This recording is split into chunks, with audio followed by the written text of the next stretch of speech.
आप सभी को शरद पूर्णिमा की हार्दिक शुभकामनाएं। आप सभी को मालूम होगा कि आज हम सभी शरद पूर्णिमा महर्षि वाल्मीकि के जन्म उत्सव के रूप में यानी जन्मदिन के रूप में आज हम सभी मना रहे हैं। आज हम जानेंगे महर्षि वाल्मीकि का जीवन सफ़र यानी बाल्या से वाल्मीकि तक की सफ़र। हम सभी को मालूम है कि मनुष्य यदि अच्छे कर्म करता है तो अच्छे कर्म से वह क्या है कि नर से नारायण की ओर आगे बढ़ सकता है, नर से नारायण की प्राप्ति कर सकता है। वैसे ही वाल्मीकि के जीवन को भी हम गौर करके देखेंगे तो वाल्मीकि का जीवन एक संगति का असर भी था, जीवन की बोझ भी थी, यानी बचपन से लेकर शुरू तक यानी वह अपने परिवार के बोझ में दबे हुए थे। लेकिन और ये बोझ में दबे होने के कारण उनका बचपन देखा जाता है कि उनकी बचपन की कुछ घटनाएं कि जब वह बचपन में थे उस समय क्या है कि अपने परिवार का भरण पोषण करने के लिए वह एक उन्नत टाइप के बहुत ही खूंखार कहा जाता था डाकू थे, और वह लोगों को मारना, लूटना, काटना और अपने परिवार का भरण पोषण, परिवार को चलाने के काम करते थे। इस प्रकार वह परिवार का भरण पोषण, लेकिन अकस्मात प्रभु की लीला क्या होती है कि अकस्मात एक दिन क्या होता है कि नारद के साथ, नारद उन्हीं के कुटिया से होकर गुजर रहे थे, तभी वह नारद को भी रोक लेते हैं और रोक लेने के बाद उन पर भी हावी हो जाते हैं, उनसे भी लूटना चाहते हैं।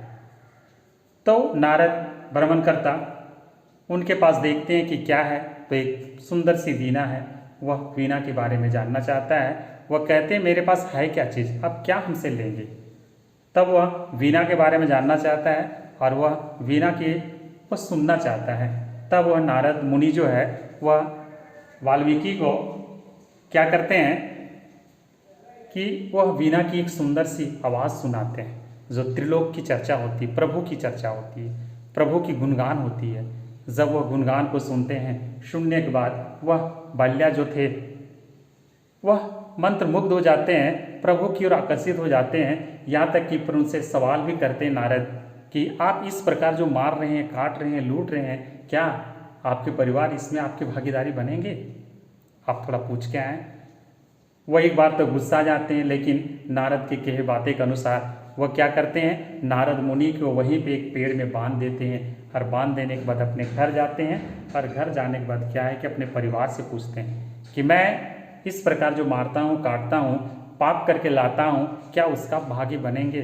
उनके परिवार कहते हैं कि आपका मेरा पेट चलाना आपका काम है, आप कहाँ से लाते हैं ये हम सभी नहीं जानते हैं, क्यों मैं उसका पाप का भागी बनूंगा। इन बातों को सुनकर वो व्यथित होते हैं और व्यथित होने के बाद वह वापस घर आते हैं, वापस नारद मुनि के पास आते हैं और आने के बाद वह नारद मुनि के पैरों में गिर पड़ते हैं। वो कहते हैं कि हमसे गलती हो गई, मैं प्रभु शरण में जाना चाहता हूँ, मैं प्रभु की भक्ति करना चाहता हूँ। वो कहते ऐसी हैं, वो बोलते हैं कि यदि आपको पाप से मुक्ति चाहिए तो आप प्रभु की जप करें। उन्होंने प्रभु के जप करने के लिए राम नाम की एक सुंदर सा रास्ता बताते हैं। वह राम नाम की जप करना चाहता है, लेकिन इतना ज़्यादा वो पाप कर चुके थे, इतने ज़्यादा लोगों को ये कर चुके थे, लूट मार कर चुके थे कि उनके मुंह से उच्चारण राम नाम का नहीं हो रहा था। वो बहुत व्याकुल होते हैं, वो बोलते हैं कोई बात नहीं, आप ऐसा करो, आप एक सुंदर सी जप, आप मरा मरा जप करो। और उन्होंने राम के जगह मरा का जप किया। ऐसे करते करते अपने आप जब पाप की मुक्ति के रूप में क्या है कि उनके अंदर राम की गुणगान, राम की जो जप है वो आना चालू हो जाता है। इस प्रकार वह नारद बताते हैं कि सच्चे मुक्ति के लिए आपको प्रभु रास्ता यानी भगवान राम के रास्ता को अपनाना पड़ेगा। और वह बाल्या जो थे प्रभु की इतनी भक्ति में लीन हो जाते हैं, राम नाम की भक्ति में लीन हो जाते हैं कि हम सभी को मालूम है कि महान ग्रंथ वाल्मीकि रामायण की रचना कर डालते हैं। यहाँ की सीता मैया भी उनके यहाँ भी रहने के काम करते हैं। उनके कुटिया में लव कुश जैसे वीर योद्धाओं का जन्म होता है। तो हम सभी देखते हैं कि अच्छे संस्कार, अच्छे गुणगान, अच्छी भक्ति हमें क्या है कि एक भटकती हुए रास्ते से भी एक हमको अच्छी जगह ले जाने का काम करता है।